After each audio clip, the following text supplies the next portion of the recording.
Hi everyone, this is Josh and welcome back to my channel. In this quick video, I wanted to talk about the resources that I've been using in medical school because I'm sure quite a few of you have questions about that and are curious what to use.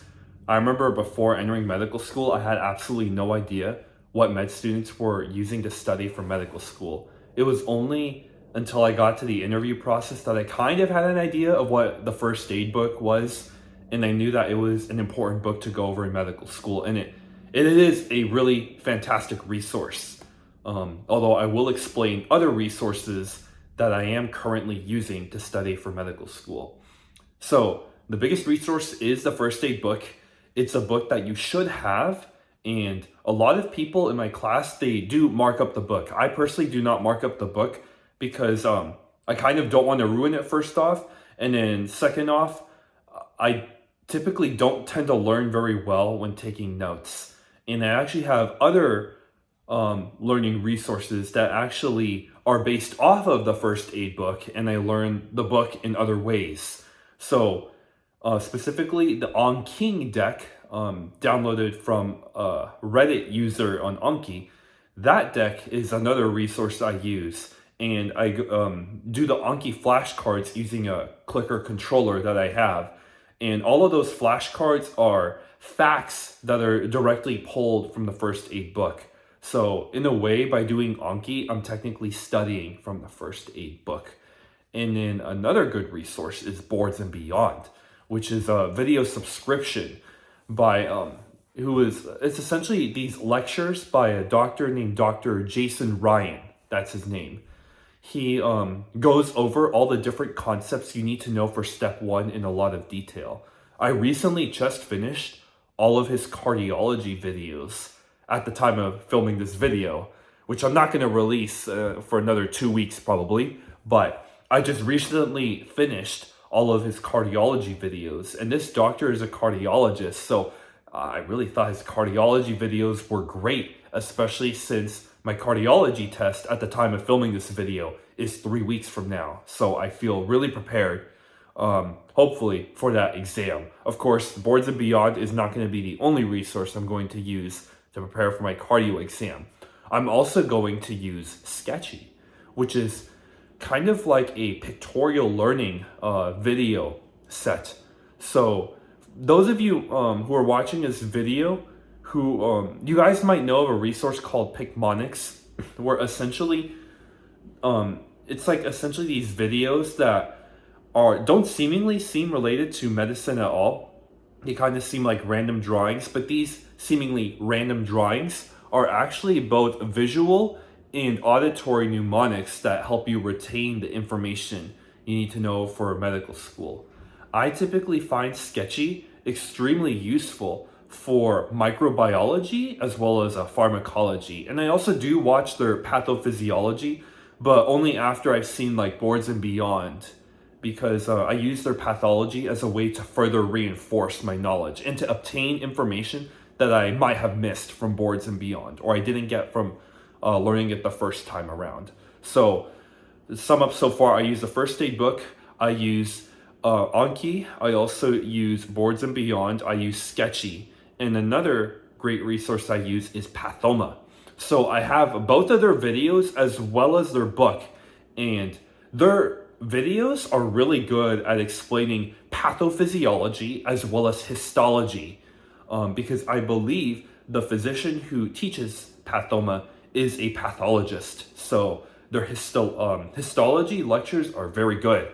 So for those of you who struggle with histology questions on tests, Pathoma is the way to go. And I also really love their book. Though their book is a lot skinnier compared to first aid, it really sums up the what you really need to know for certain pathological conditions. Actually, the high yield pathological conditions you need to know for your step one test. So Pathoma is yet another resource I use. So I use quite a lot of resources. But of course, I'm not able to use all of them fully, given how much of a time crunch you're in medical school.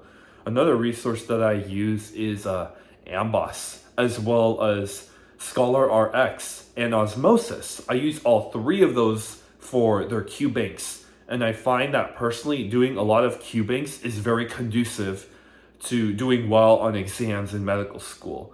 And so I've been using their Q-Banks on that, which are very fantastic. I often start off with osmosis first because I feel as I can mess up on their Q-Banks, and then after I mess up on osmosis, I then hop on to Scholar RX. And as I start getting better, I can then tackle Amboss, which is like the hardest of the Q-Banks.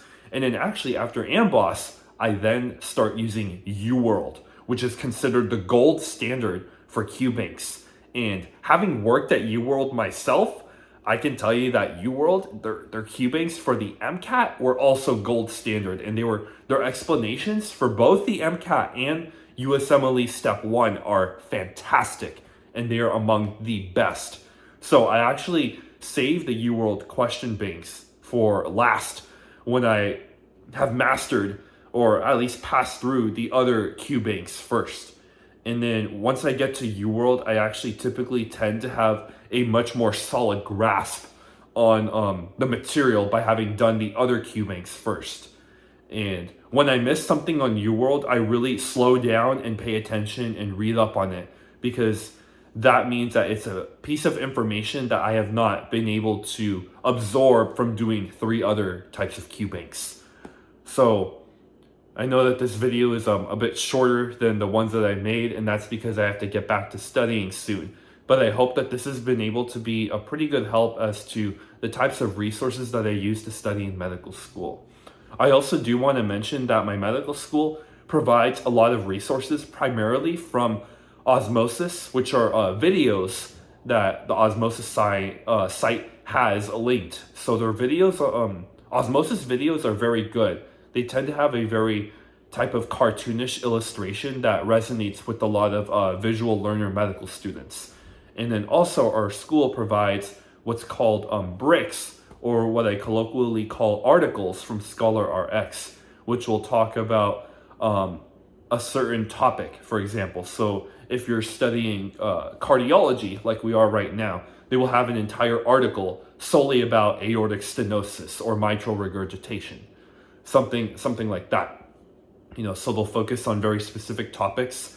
And while I personally am not too big of a fan of just sitting and reading through an article and studying that way, I will say I do read through the articles one time once I've done everything else, and then I save the articles for last in order to pick up any details that I might have missed, because those articles are very good when it comes to looking for small details, and the devil is in the detail for those articles. So those are all of the resources I use to study in medical school, and hopefully this video is of help and service to you, because going into medical school, I had absolutely no idea of the resources I needed to use.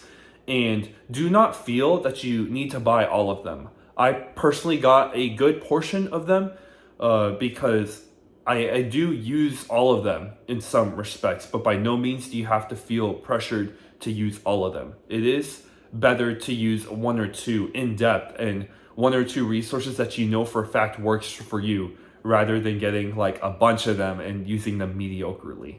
So I hope you guys appreciate this video and appreciate the advice that I'm giving, because I wish somebody had told me this before entering medical school.